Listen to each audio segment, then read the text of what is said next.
Halo teman-teman, selamat datang di kelas JavaScript, di mana di sini kita akan bahas tentang JavaScript Modules. Sebelum kita mulai ke materi, kita akan kenalan dulu ya. Jadi nama saya adalah Eko Kurniawan Kanedi. Saat ini saya kerja sebagai Technical Architect di salah satu e-commerce terbesar di Indonesia. Saya sendiri sudah kerja lebih dari 10 tahun, dan biasanya di sela-sela kesibukan saya bekerja, saya biasanya menyempatkan diri berbagi konten soal programming di website Programmer Zaman Now atau di YouTube channel Programmer Zaman Now. Kalau teman-teman ingin diskusi secara langsung dengan saya, teman-teman bisa kontak saya lewat Telegram ya. Saya sering aktif di sana.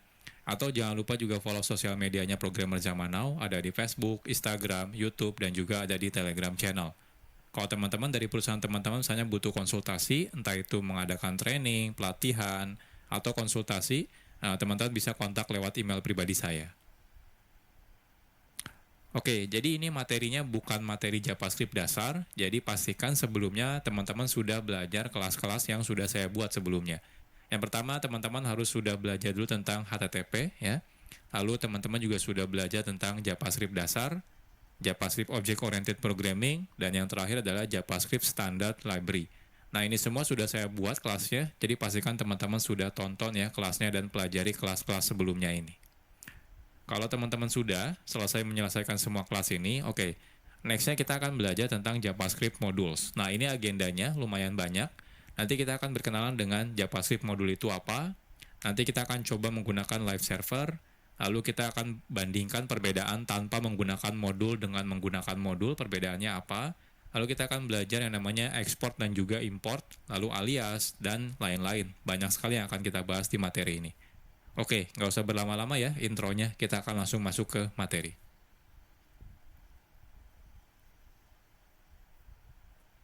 Sekarang kita akan berkenalan dulu dengan JavaScript Modules. Dahulu, kode program JavaScript itu biasanya dimulai dari kode yang kecil dan juga sedikit biasanya ya. Jadi saat kita membuat kode program ya, biasanya ya dimulai dari kodenya yang sedikit dulu. Jadi mungkin jarang sekali kita akan menggunakan kode JavaScript dengan ukuran yang sangat besar dalam satu halaman website. Nah, tapi ya saat ini kebutuhan web ya sudah berbeda. Jadi kalau dulu tuh mungkin kebanyakan aplikasi website itu ya sederhana gitu ya, beda seperti yang sekarang. Kalau sekarang aplikasi web itu sudah sangat kompleks. Jadi kalau teman-teman lihat contohnya aplikasi website seperti toko online gitu ya, streaming online gitu ya, itu semuanya sudah kompleks sekali ya. Jadi lumayan, artinya kebutuhannya sekarang semakin besar ya, penggunaan kode JavaScript. Apalagi dengan banyaknya framework-framework JavaScript, seperti contohnya mungkin nanti teman-teman bakal berkenalan dengan React.js atau AngularJS atau Vue.js, itu adalah framework JavaScript untuk membuat web front-end misalnya ya. Jadi otomatis kebutuhan pembuatan kode JavaScript akan semakin kompleks dan juga semakin besar kodenya. Nah, oleh karena itu, sudah seharusnya saat ini ya, itu saat kita membuat kode JavaScript, kita perlu melakukan yang namanya mekanisme split kode JavaScript atau memotong-motong si kode JavaScript ini. Sehingga tidak terlalu kompleks ya. Jadi tidak ditumpuk dalam satu file yang besar ya. Jadi kita bisa split, artinya lebih modular. Oke, jadi inilah salah satu tujuan adanya fitur JavaScript Modules. JavaScript Modules sendiri ini adalah fitur yang lumayan modern sebenarnya ya. Jadi kalau teman-teman masih menggunakan browser versi lama, mungkin beberapa browser tidak mendukung JavaScript Modules gitu ya. Jadi JavaScript Modules ini merupakan fitur di mana kita bisa membuat modul ya, yaitu adalah kode JavaScript yang bisa digunakan ulang ya untuk kode JavaScript. Jadi biasanya kan kalau kita bikin kodenya pasif mungkin di dalam satu file, ya anggap saja file-file tersebut adalah modul ya. Jadi JavaScript Modules ini diawali sebenarnya dari teknologi yang namanya Node.js. Nah selanjutnya banyak library yang akhirnya mengadopsi penggunaan JavaScript modul yang dilakukan di Node.js gitu ya. Nah agar bisa berjalan di web browser tanpa menggunakan Node.js. Nah, contohnya ada library yang namanya CommonJS, ada yang library namanya AMD, ada Require.js. Itu semua mereka melakukan mekanisme seperti mengadaptasi ya modul yang biasa digunakan oleh si Node.js. Nah, tapi sekarang itu tidak perlu lagi nih kita melakukan menggunakan library CommonJS, AMD, Require.js. Kenapa? Karena browser-browser modern sekarang sudah mendukung yang namanya JavaScript modules gitu ya. Nah, tapi ya harus hati-hati nih kalau teman-teman masih menggunakan browser yang lama. Itu ya, contohnya menggunakan Internet Explorer. Itu sampai sekarang sudah tidak support ya JavaScript modules. Makanya si Microsoft itu sudah mengganti Internet Explorer menjadi Microsoft Edge. Kalau Microsoft Edge itu sudah mendukung yang namanya JavaScript modules. Tapi kalau teman-teman masih menggunakan Internet Explorer, maka dia belum mendukung tentang JavaScript modules. Nah, jadi secara garis besar ada dua kata kunci yang biasa digunakan dalam JavaScript modules, yaitu kata kuncinya adalah import dan juga export. Nanti untuk lebih detailnya kita akan bahas di chapter-chapter tersendiri ya. Jadi sederhananya adalah import itu merupakan kata kunci yang digunakan untuk mengambil sesuatu dari JavaScript modul, ya. Nah, sedangkan export itu digunakan sebagai kata kunci yang digunakan untuk memberitahu kalau di dalam modul ini bagian mana yang ingin kita expose keluar, sehingga bisa diimport dari luar modul. Jadi kurang lebih seperti ini ya JavaScript modul. Nah, tenang aja kalau teman-teman masih bingung, nanti tiap chapter kita akan bahas lebih detail gitu ya. Jadi dari mulai pertama nanti kita akan coba bandingkan ya perbedaannya tanpa modul dan menggunakan modul sampai bagaimana cara menggunakan JavaScript modules.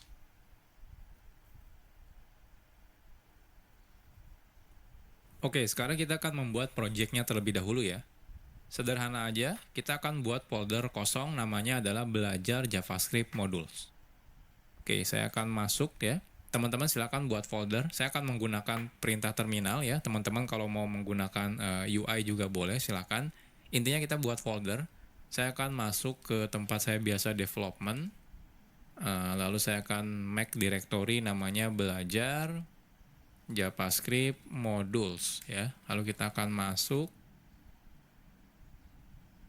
Nah, silakan teman-teman buka foldernya, bisa menggunakan JetBrains WebStorm atau menggunakan Visual Studio Code.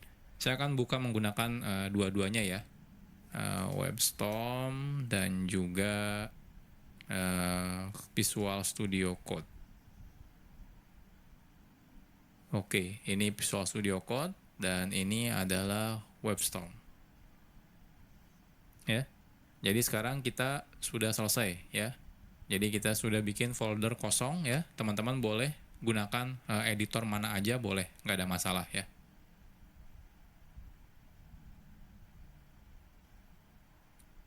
Oke, sekarang kita akan bahas tentang live server. Lagi cari kelas gratis software engineering yang praktik langsung seperti ini? Join Revoyu Fundamental Course saja. Selama 10 hari, kamu akan belajar. Saat kita menggunakan fitur yang namanya JavaScript module, itu sangat disarankan teman-teman menjalankan kode JavaScript-nya di dalam web server. Jadi artinya tidak langsung dari file teman-teman buka menggunakan web browser. Jangan ya. Kenapa? Karena beberapa mungkin tidak akan jalan kalau teman-teman bukanya langsung dari file. Jadi teman-teman harus beneran running dalam mode web server.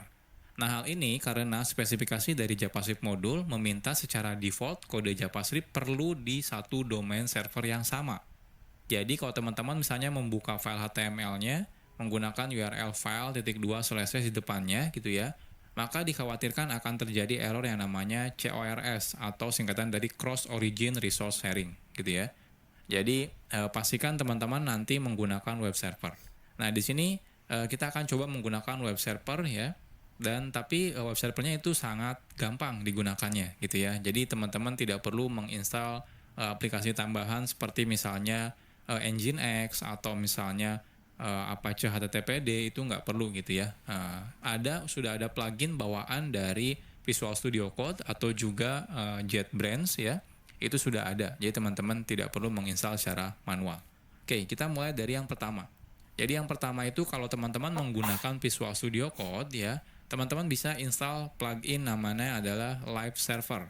Jadi plugin ini nanti bisa digunakan untuk menjalankan lokal web server ya. Jadi lebih gampang nih kalau teman-teman menggunakan plugin ini ya.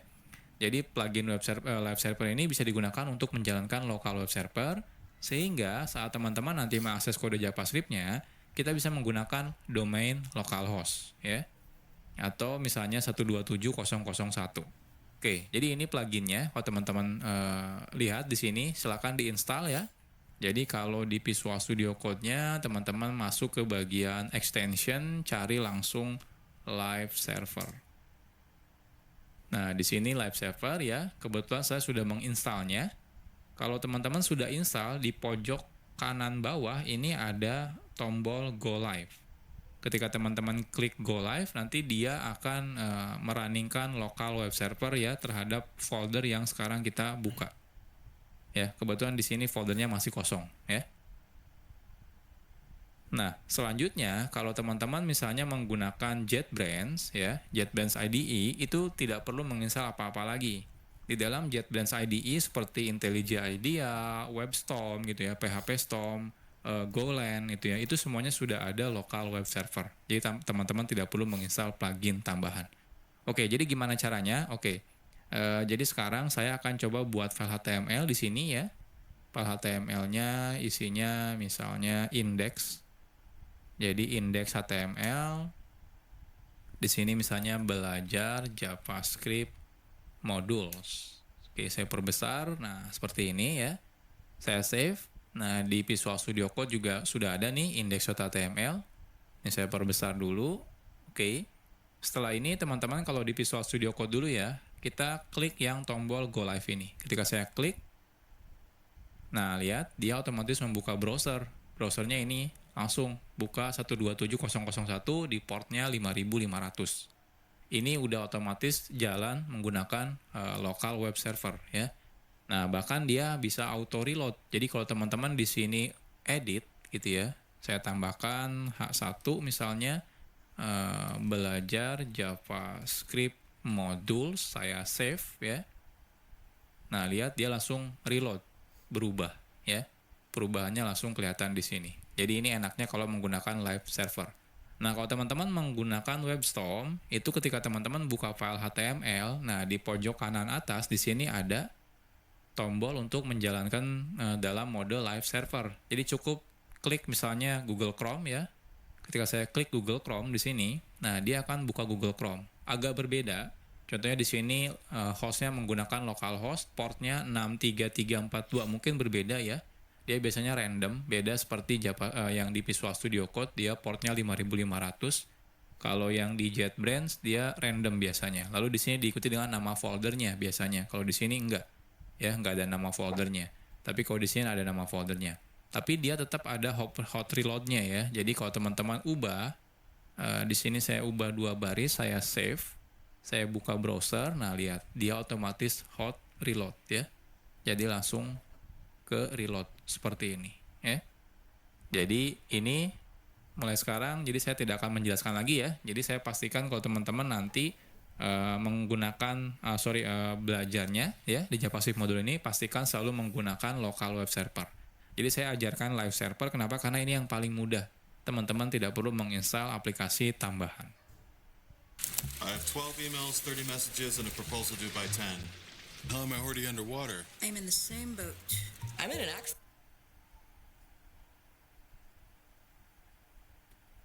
Sekarang kita akan coba dulu ya tanpa menggunakan JavaScript modul.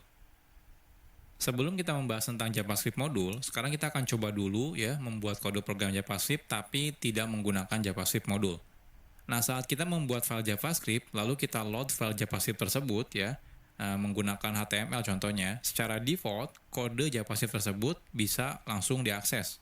Baik itu misalnya di dalamnya ada variabel atau function atau class, itu secara default bisa langsung diakses ketika kita include ya ke dalam si HTML menggunakan script source misalnya, seperti itu. Oke, misal saja kita punya kode JavaScript seperti ini. Jadi kita punya namanya library.js. Isinya ada 2 function, say hello dan say goodbye. Oke, kita akan coba. Jadi di sini saya akan buat satu folder ya. Nama foldernya adalah scripts. Nah, di sini kita akan buat JavaScript file namanya library.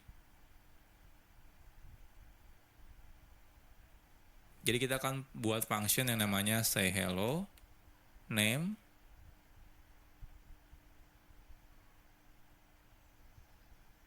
hello name ya, dan juga say goodbye. Isinya goodbye name, seperti ini ya. Nah, selanjutnya kita akan coba load si library ini ya. Jadi kita akan gunakan library ini ya, kita load menggunakan script source script/library misalnya ya. Lalu secara otomatis kalau kita sudah load ya filenya, secara default otomatis semua yang ada dalam library ini ya, library.js itu akan bisa diakses dari tempat ini ya, tempat di mana kita sudah meload si filenya. Contohnya di sini misalnya say hello dan say goodbye. Oke, kita akan coba. Jadi di sini kita akan buat ya file HTML without module.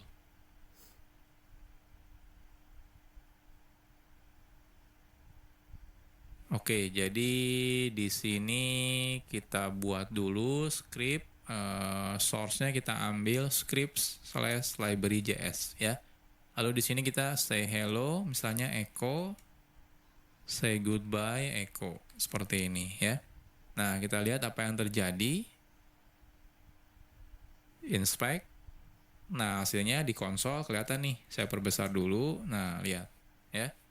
Ada hello echo dan goodbye echo. Artinya apa? Artinya secara default saat kita load ya sebuah sebuah file JavaScript itu otomatis bisa langsung digunakan apapun yang ada di dalam kode JavaScript ini. Entah itu function di sini, teman-teman bikin variabel contohnya misalnya ya. Bikin variabel name sama dengan contohnya echo seperti ini ya. Lalu di sini kita akan coba console.info name seperti ini. Nah, lihat di sini keluar ya, echo ya.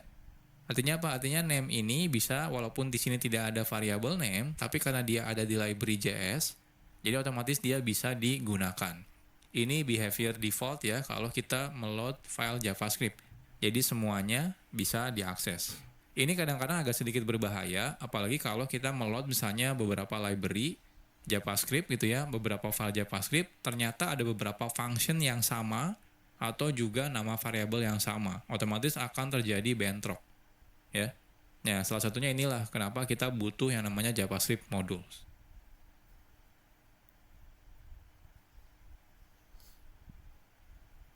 Oke, jadi kalau nanti teman-teman menggunakan modul ya, jadi kalau teman-teman menggunakan modul ya, jikalau kita menggunakan modul, kita bisa secara selektif namanya.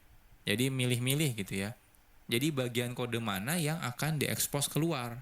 Kalau tadi tanpa menggunakan modul, teman-teman langsung include menggunakan source JavaScript biasa, itu semuanya yang ada di dalam file JavaScript tersebut otomatis diekspos gitu ya.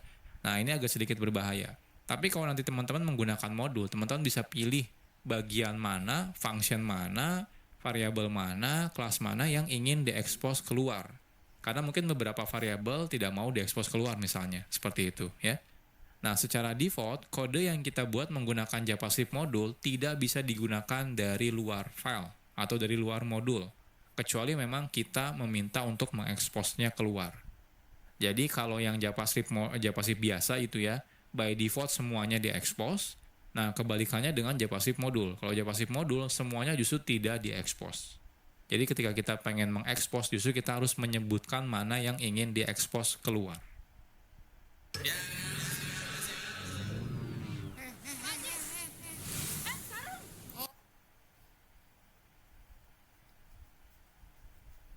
Sekarang kita akan coba buat JavaScript modul. Membuat modul itu sangat sederhana. Kita cukup membuat file JavaScript seperti biasa aja gitu ya. Jadi nggak ada perbedaan sebenarnya saat teman-teman bikin file JavaScript biasa sama JavaScript modul. Yang membedakan adalah saat kita justru meload file JavaScript-nya dari HTML.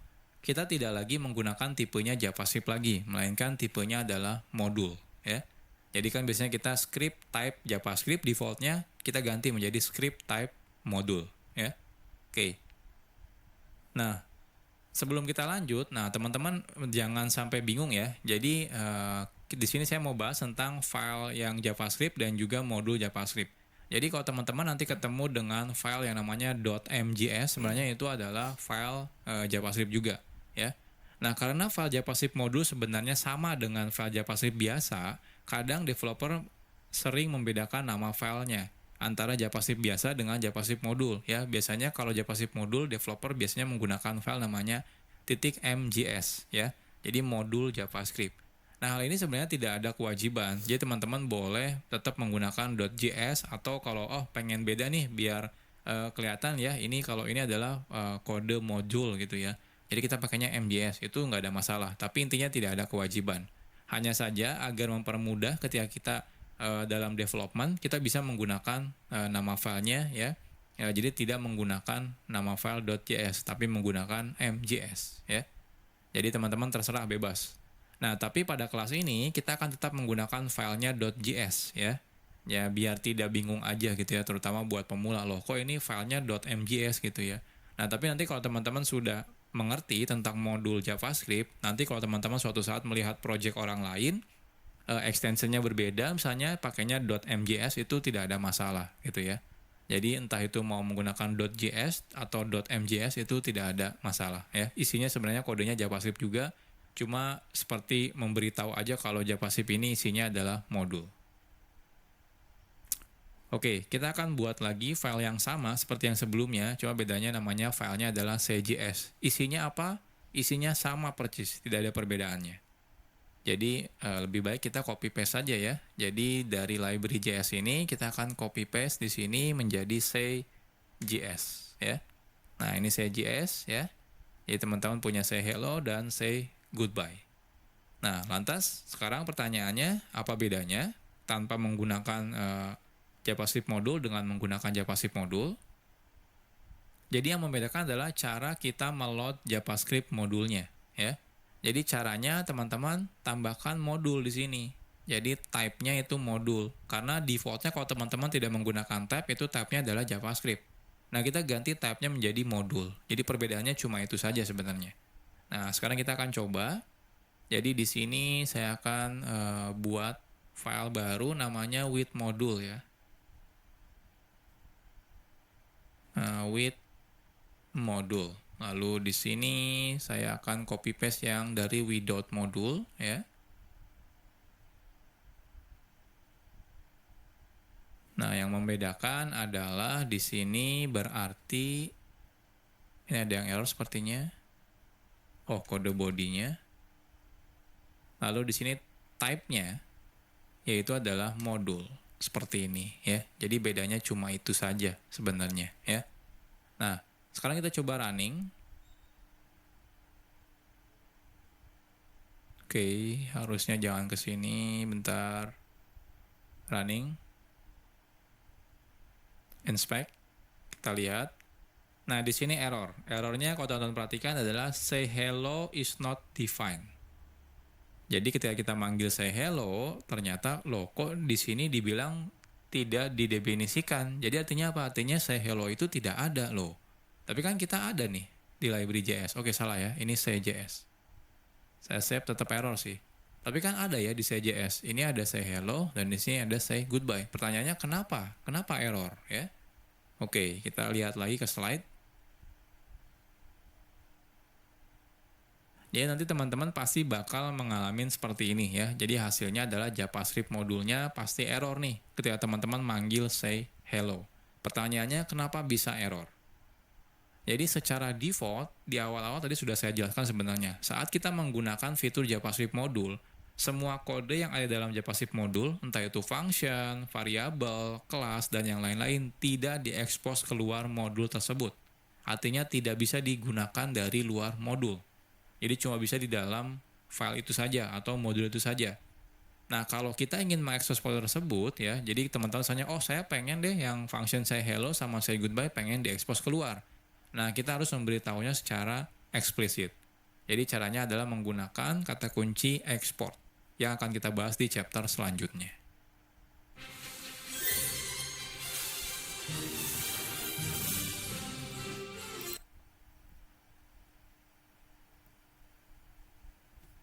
Sekarang kita bahas tentang export.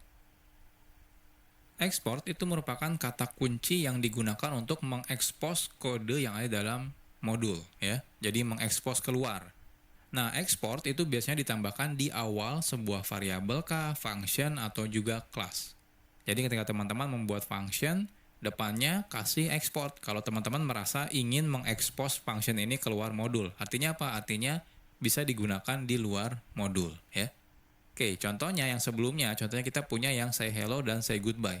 Jadi kalau teman-teman merasa oke, function ini ingin saya expose keluar, teman-teman cukup gunakan kata kunci export di depannya. Jadi export function, nama functionnya. Jadi seperti biasa, coba bedanya tambahkan export. Nah, defaultnya kalau teman-teman tidak tambahkan export, maka dia tidak diekspos keluar. Ya, makanya di awal tadi kita ketika manggil say hello itu error. Kenapa? Ya karena tidak diekspos keluar. Oke, sekarang kita akan coba expose ya. Jadi yang say hello-nya ini kita akan coba tambahkan export. Ya. Lalu say goodbye-nya kita tambahkan export juga. Artinya yang say hello dan say goodbye sudah diekspor ya. Jadi sudah diekspos keluar.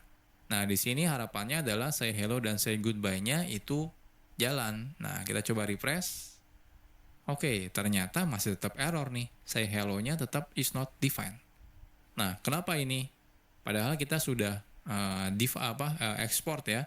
Harusnya kalau error ya harusnya di sini nih yang error karena name-nya belum didefinisikan. Tapi say hello dan say goodbye harusnya sudah diekspor ya. Ini kan sudah diekspor, ini sudah diekspor. Cuma kalau ini tidak diekspor. Oke, kenapa ini bermasalah? Masih tetap bermasalah. Kita akan bahas di chapter selanjutnya.